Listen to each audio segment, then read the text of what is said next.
Introducing first, fighting out of Burari, Brazil, weighing in at 178 pounds, a white belt in Jiu-Jitsu, Karate, and Judo, a black belt in Caipirinha, beer, and whiskey, presenting Leo Oliveira! And now introducing its co-host, fighting out of Sao Paulo, Brazil, weighing 130 pounds, a black belt in makeup and hair and nail polishing, fashion tips and gossiping, presenting Priscilla Castello Bloco!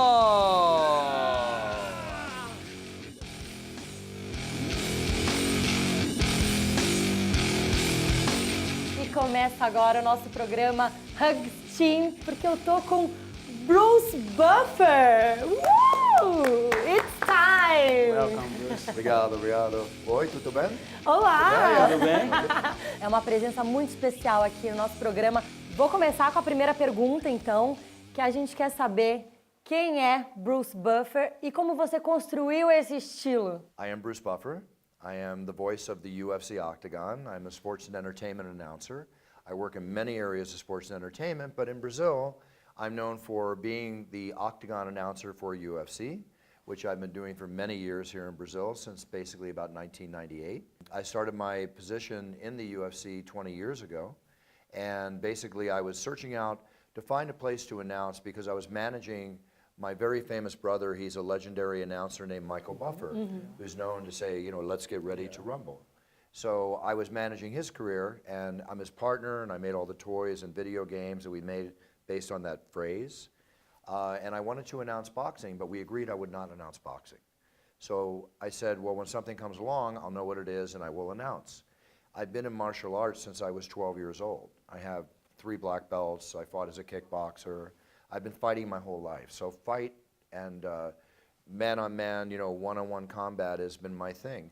When the UFC came around, I knew that was my home. I knew that was for me. And I worked my way into the show, and I've been announcing steadily for 20 years. And it's been incredible, amazing. Muito legal. E me diz uma coisa, existe uma história, um mito, que as pessoas dizem que você e seu irmão se conheceram depois de muitos anos. E a gente quer saber direito se isso é verdade, se não é verdade, como que é essa história, você e seu irmão. So yes, very interesting. Michael is my half-brother, and my full brother is named Brian, who I grew up with since a little boy. I was watching TV in the late 1980s when Mike Tyson, the boxer, became very, very popular. Boxing began to get huge again. And the announcer that came out, because I was a huge boxing fan and still am, the announcer that came out was like James Bond, debonair, this great voice, and he'd go, let's get ready to... And then on the bottom of the TV screen, it says Michael Buffer. I'm like, Buffer? Who's that? Because I looked for my name in every phone book in the United States, as many of us did before the internet came around. I owned telemarketing companies in my 20s. I never saw my name in a phone book. So when I saw his name on the screen, I'm like, wow. You know, and my stomach's like, whoa, what's this? And we kind of look alike. He's pretty, I'm not. But no. Thank you, obrigado. So long story cut short, when he got really popular, people came up to me, hey, is that your brother that goes, let's get ready to... that guy, Michael Buffer. I go, no, I don't know who he is.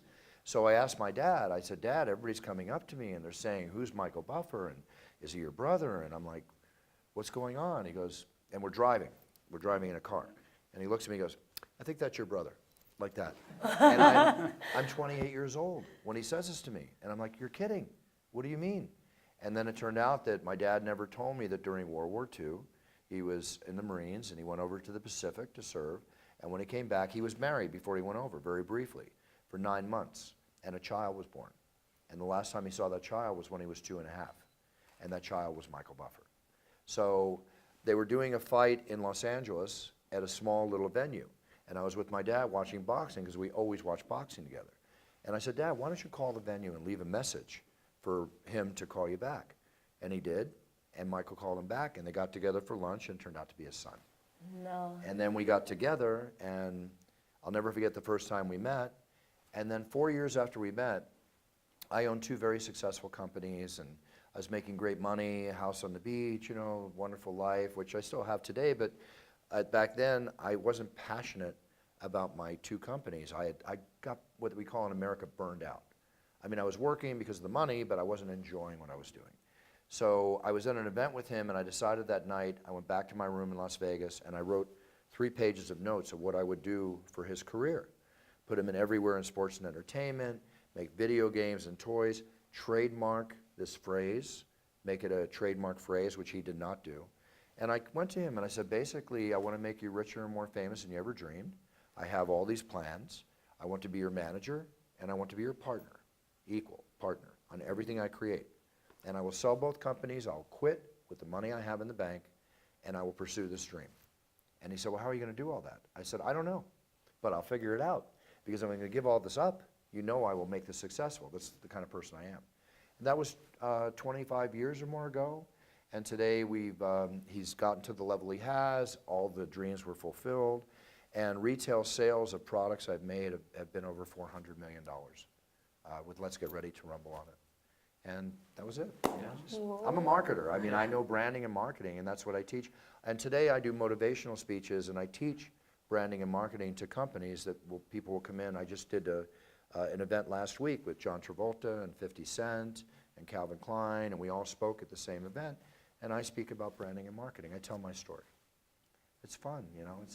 Sim. I like to do what I'm passionate about. That keeps me going. Primeiro, você é bonito sim, tá? Muito bonito, como seu irmão. Você, sem ciúmes, sem ciúmes.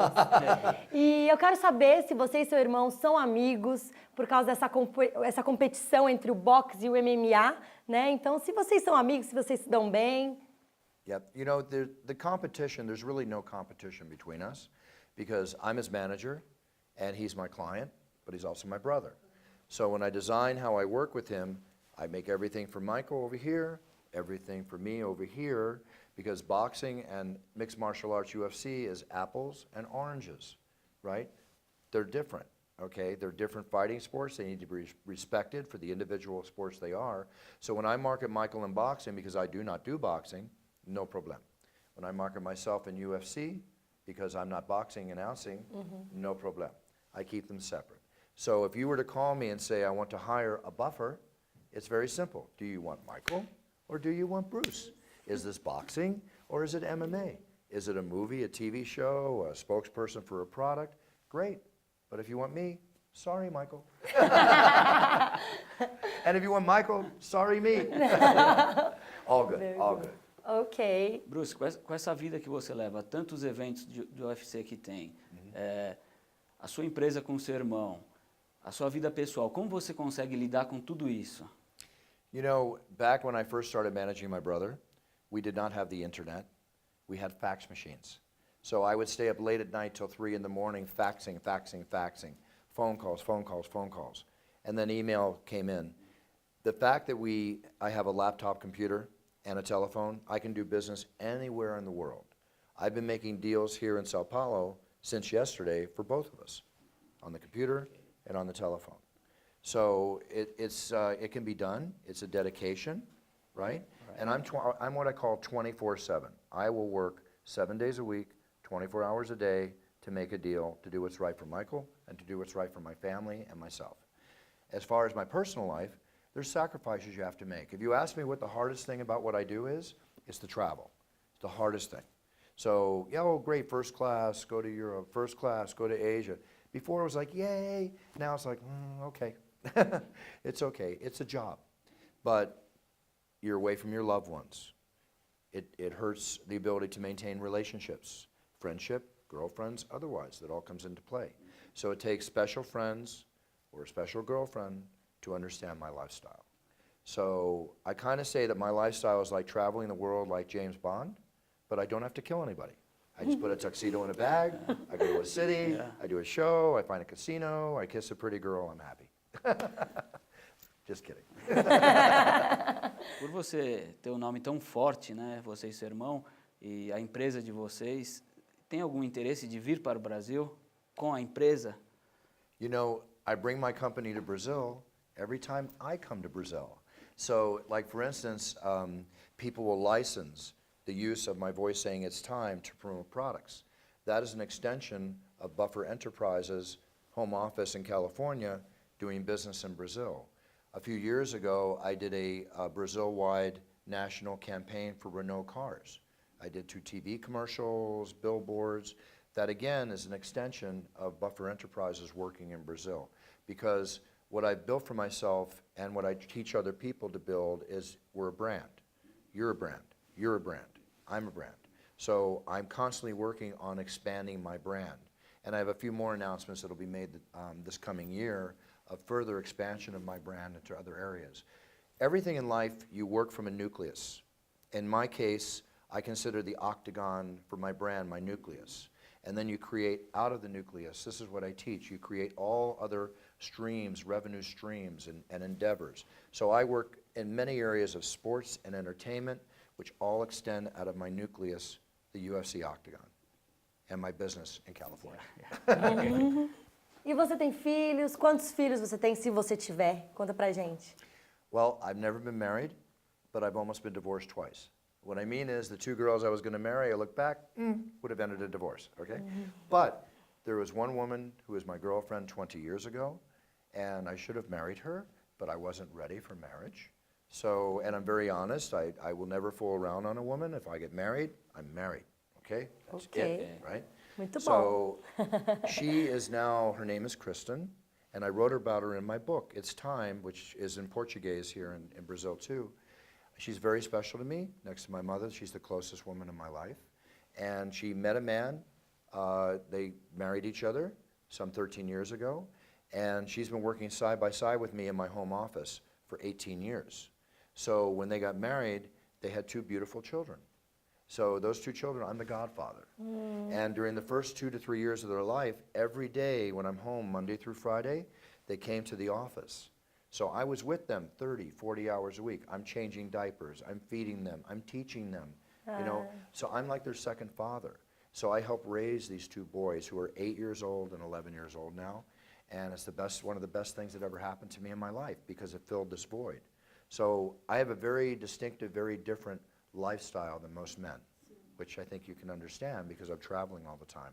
So this fits my lifestyle and it works out wonderful. I have the love of a woman, I have the love of children, and I'm very close with my family. La familia is everything to me. I'm all family. So that's it. Until Mrs. Right comes along. When Mrs. Right comes along, they will still be just as special, if not more, but I have to make a little room for Mrs. Right. Segura aí que no próximo bloco tem mais conversa com o incrível Bruce Buffer e a gente vai saber que ele pratica um outro esporte que é olímpico e você nem vai acreditar o que é. Segura aí.